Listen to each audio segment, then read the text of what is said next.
Olá, estudante, seja bem-vindo. Durante a aula de hoje, iremos tratar de um tema muito importante. Afinal, o que é uma pesquisa qualitativa? Bom, os nossos objetivos hoje vão ser compreender o que é uma pesquisa qualitativa e quais os problemas que ela enseja. Também vai ser discutir as possibilidades e as limitações da combinação dessas metodologias, sejam qualitativas e também quantitativas.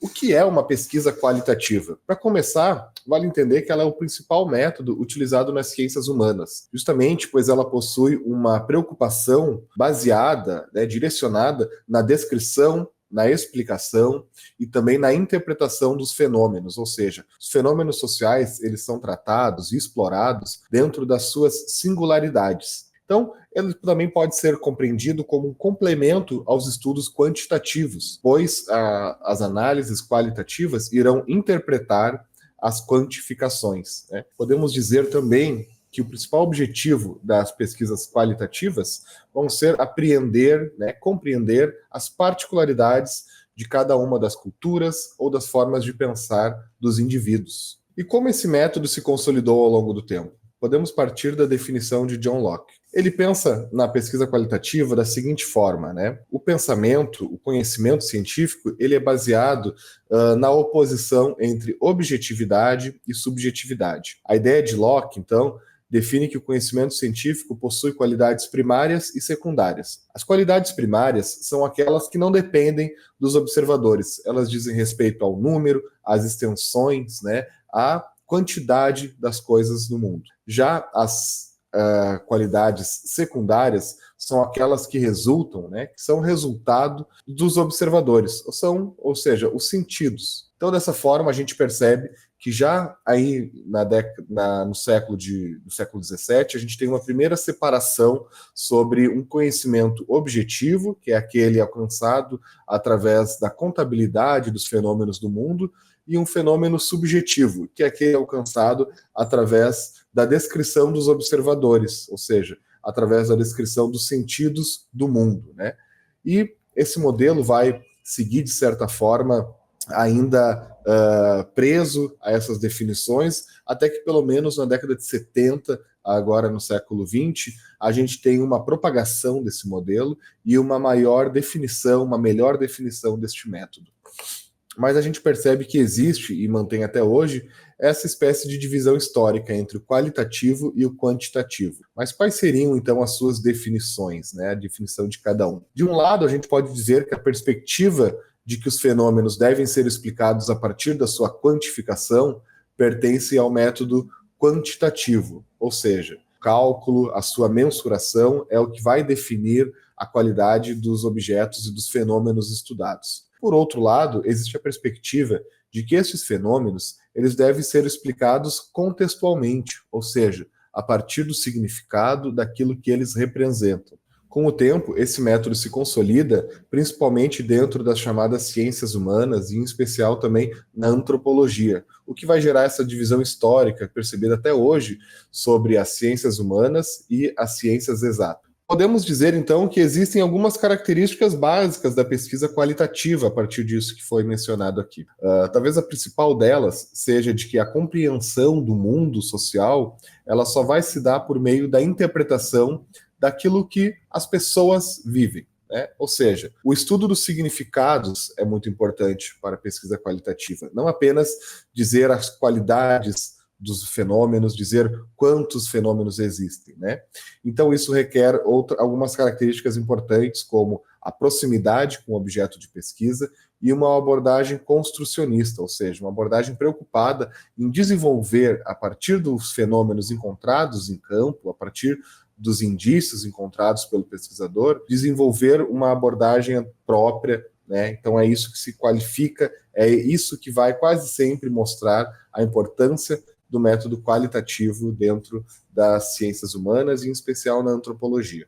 Como a gente tem percebido, esse estudo ele não precisa abranger uma grande gama de casos, né? Então, um dos aspectos mais importantes e comum dentro da pesquisa qualitativa é que a unidade de análise, ou seja, o número de observações, né, o número da amostra desse tipo de método, ele não precisa ser um número muito grande. Ele pode, inclusive, reconstruir um caso único, ou seja, ao invés de buscar múltiplos fenômenos, buscar diversas representações daqueles fenômenos, os pesquisadores qualitativos podem se concentrar em apenas um e, a partir deste método, desenvolver uma análise muito eficaz para explicar diversos mecanismos da sociedade. Bom, um dos aspectos mais importantes, então, na pesquisa qualitativa é a importância ao texto, a importância aos aspectos textuais dentro das análises. Isso se dá principalmente porque a importância da descrição nesse tipo de análise vai importar muito às análises realizadas. Então, a apresentação, o detalhamento dos contextos da pesquisa são muito importantes nesse tipo de pesquisa. A antropóloga brasileira Marisa Peirano possui uma definição muito importante, né, que é sobre a necessidade de descrições qualificadas dentro dos textos antropológicos. A pesquisadora afirma o seguinte, de que as descrições elas não são apenas realizadas para enfatizar as particularidades dos grupos estudados, mas também para universalizá-las, isto é, entendê-las como elementos que envolvem todas as culturas humanas. Nesse sentido, ela afirma que é importante, então, reter a ideia de que as observações são realizadas não só para descrever o curioso, o exótico ou o diferente por si mesmo, mas também, e principalmente, para universalizá-los. São essas duas direções, então, a especificidade do caso concreto e o caráter universalista da sua manifestação, que levam a antropologia a um processo de refinamento de problemas e conceitos. Essa é uma explicação que a antropóloga dá para o desenvolvimento dos textos antropológicos, mas que é a base do método qualitativo, ou seja, a partir da especificidade de um único caso concreto, muito bem observado, muito bem descrito, que é possível acessar o caráter universal da sua manifestação. Bom, atualmente a gente pode perceber que as tecnologias foram um grande aliado das pesquisas qualitativas. A primeira delas, embora não seja muito percebida, a gente pode dizer, dentro da antropologia, foi os avanços dentro das tecnologias de transporte. Nos séculos XIX, os pesquisadores tinham bastante dificuldade para chegar até territórios distantes, né, tão distantes dos grandes centros urbanos, né? Então, melhores qualidades de transporte, de instalações, ajudaram muito ao desenvolvimento dessas pesquisas. Mas também a gente percebe que gravadores de áudio, máquinas fotográficas, o amplo acesso à internet, como nós temos hoje, né, que permite pesquisas remotas, né, e também a gente não pode esquecer dos nossos aparelhos celulares, né, o smartphone, que ele permite que a pesquisa seja realizada na palma da nossa mão. Para finalizar, nós temos aqui uma afirmação de João Bill, um antropólogo brasileiro, que é um grande defensor da etnografia como um método qualitativo útil para pensar em formas humanizadas de evidências científicas. Ou seja, o pensamento antropológico, o pensamento por meio da etnografia, ele parte do ponto de vista das pessoas para formular as suas observações. É desta forma que ele vai dizer que a etnografia serve como um sistema de alerta precoce.